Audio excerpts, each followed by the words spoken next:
നെടുമങ്ങാട് ജില്ലാ ആശുപത്രിയിൽ നവജാത ശിശു മരിച്ചതിൽ ഡോക്ടർക്കെതിരെ ഗുരുതര ആരോപണവുമായി കുടുംബം. 5 മിനിറ്റ് കൊണ്ടാണ് പ്രസവ ശസ്ത്രക്രിയ നടത്തിയത്. കുഞ്ഞ് എങ്ങനെ മരിച്ചു എന്നതിൽ കൃത്യമായ വിശദീകരണം നൽകിയില്ല. ഡോക്ടറിനെ അറസ്റ്റ് ചെയ്യാതെ കുഞ്ഞിന്റെ പോസ്റ്റ്മോർട്ടം ചെയ്യാൻ സമ്മതിക്കില്ലെന്നാണ് കുടുംബത്തിന്റെ നിലപാട്. നമുക്ക് ആ പ്രതികരണം ഒന്ന് കേട്ടുവരാം.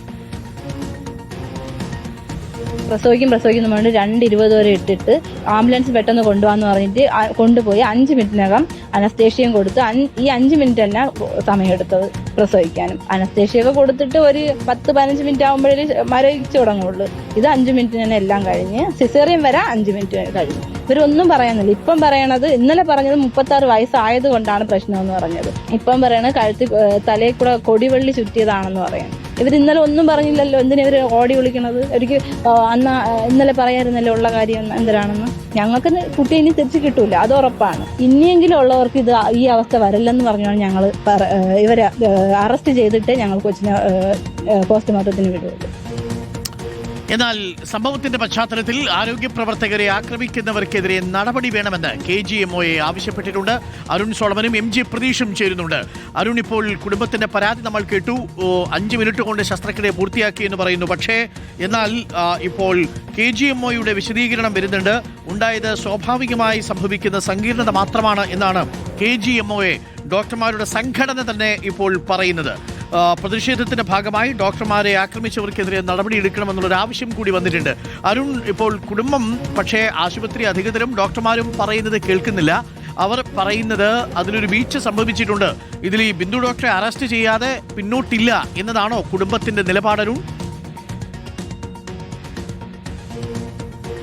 അരുൺ, ഇങ്ങനെ ഒരു സംഭവം നടക്കുമ്പോൾ സ്വാഭാവികമായിട്ടും കുഞ്ഞ് മരണപ്പെട്ടിട്ടുണ്ടെങ്കിൽ അത് ബന്ധുക്കളോട് കൃത്യസമയത്ത് പറയേണ്ടുന്ന ഒരു ഉത്തരവാദിത്തം ഡോക്ടറിന്റെ ഭാഗത്തുനിന്നുണ്ടാവണം. പക്ഷേ ഡോക്ടർ ബിന്ദു സുന്ദർ ഇന്നലെ അത് ചെയ്തിട്ടില്ല എന്നുള്ളതാണ് ഏറ്റവും ഗുരുതരമായിട്ടുള്ള കാര്യം. ഇങ്ങനെ കുഞ്ഞ് മരണപ്പെട്ടതിന് പിന്നാലെ പോലീസിന്റെ ചില സംരക്ഷണത്തിൽ തന്നെ ഇവിടെ നിന്നും കടന്നു കളയാനുള്ള ഒരു ശ്രമം അവരുടെ ഭാഗത്തു നിന്നുണ്ടായെന്നുള്ളതാണ്. വലിയ രീതിയിലുള്ള പ്രതിഷേധം ഞാൻ നിൽക്കുന്ന ഈ നെടുമങ്ങാട് ജില്ലാ ആശുപത്രിയിൽ തന്നെ ഇന്നലെ കോൺഗ്രസിന്റെയും BJPയുടെയും ഭാഗത്തു നിന്നൊക്കെ ഉയർന്നു എന്നുള്ളത് നമ്മൾ കണ്ടതാണ്. അതിന് പിന്നാലെ അതിനിടയിൽ കൂടിയാണ് ഈ ഡോക്ടർ ബിന്ദു സുന്ദർ ഈ ആശുപത്രിയിൽ നിന്ന് കടന്നു കളയാനുള്ള ശ്രമം ഉണ്ടാകുന്നു. പിന്നീട് ബന്ധുക്കൾ അറിയുകയും പോലീസ് പിന്നീട് ആ ഡോക്ടറെ തിരിച്ച് ഇവിടെ ആശുപത്രിയിൽ എത്തിക്കുന്നു. തുടർന്ന് DMO അടക്കമുള്ളവർ ഈ വിഷയത്തിൽ ഇടപെട്ട് ഏറ്റവും ഒടുവിലാണ് ആരോഗ്യവകുപ്പ് ഡയറക്ടർ അവിടെയും ഡോക്ടറെ നിർബന്ധിത ലീവിൽ പ്രവേശിപ്പിക്കാനാണ് ശ്രമിച്ചിട്ടുള്ളതെന്നുള്ളതാണ്. ഇതുവരെയും ഒരു സസ്പെൻഡ് പോലും ചെയ്യാനായിട്ട് നടപടിയെടുക്കാത്ത സാഹചര്യത്തിലാണ് ബന്ധുക്കൾ കടുത്ത നിലപാടുമായിട്ട് മുന്നോട്ട് വന്നിരിക്കുന്നത്. ഇന്നിപ്പോൾ ഇൻക്വസ്റ്റ് അടക്കമുള്ള നടപടികളിലേക്ക് കടക്കുകയാണ്. പക്ഷേ പോസ്റ്റ്മോർട്ടം അടക്കമുള്ള നടപടികളിലേക്ക് മുന്നോട്ട് പോകണമെങ്കിൽ ഡോക്ടറിന്റെ അറസ്റ്റ് അനിവാര്യമാണെന്നുള്ളതാണ് ബന്ധുക്കൾ പറയുന്നത്. കാരണം തങ്ങൾക്ക് സംഭവിച്ച തങ്ങളുടെ കുഞ്ഞ് മരണപ്പെട്ടു, ഇനി അതൊരാൾക്കും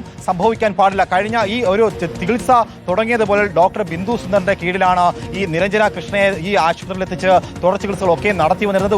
ഒരു ഘട്ടത്തിലും ഒരു പരിശോധനയിൽ പോലും കുഞ്ഞിന്റെ പൊക്കിൾക്കൊടി സംബന്ധിച്ചോ മറ്റേതെങ്കിലും പ്രശ്നങ്ങളോ സംബന്ധിച്ചോ ഇതുവരെയും ഈ ബന്ധുക്കളോടോ അല്ലെങ്കിൽ ഈ ബിനിനോടോ പങ്കുവച്ചിട്ടില്ല. ഏറ്റവും പ്രധാനപ്പെട്ട കാര്യം, ഇവിടെ കഴിഞ്ഞ കുറേ നിമിഷങ്ങളായിട്ട് ഇപ്പോൾ ICUവിൽ ഈ യുവതി കഴിയുകയാണ്. ബന്ധുക്കളൊക്കെയും ഇവിടെ ഉണ്ട് എന്നുള്ളതാണ് ഏറ്റവും പ്രധാനപ്പെട്ട കാര്യം. ആശുപത്രി ഇപ്പോൾ CA അടക്കമുള്ള നെടുമങ്ങാട് CA അടക്കമുള്ളവർ മുന്നോട്ട് വന്നിട്ടുണ്ട്. അവർ പറയുന്നത് എന്തായാലും ഈ വിഷയത്തിൽ കുറച്ച് ഒന്നൊരു സമന്വയത്തോടു കൂടി ഇടപെട്ട് തൽക്കാലം പോസ്റ്റ്മോർട്ടം അടക്കമുള്ള നടപടികളിലേക്ക് ബന്ധുക്കളുടെ ഇപ്പോൾ സപ്പോർട്ട് ആവശ്യപ്പെട്ടിരിക്കുകയാണ്. അത് കഴിഞ്ഞ ശേഷം എന്താണ് സംഭവിച്ചതെന്ന് അന്വേഷിച്ച് കണ്ടെത്താം, നടപടിയെടുക്കാമെന്നാണ് പോലീസ് ഇപ്പോൾ വ്യക്തമാക്കുന്നത്. പക്ഷേ അതിന് ബന്ധുക്കൾ തയ്യാറാകുന്നില്ല. എന്തായാലും ഇത് കഴിഞ്ഞ 2-3 പരാതികൾ ഈ ആശുപത്രിയിൽ ഈ പ്രത്യേകിച്ചും ഈ ഡോക്ടറിനെ സംബന്ധിച്ച് ഉണ്ടായിട്ടുണ്ട് എന്നുള്ളതാണ്. അതിൽ ഒരു ഗുരുതരമായിട്ടുള്ള നടപടിക്രമങ്ങൾ ഉണ്ടായേ പറ്റുള്ളൂ. കാരണം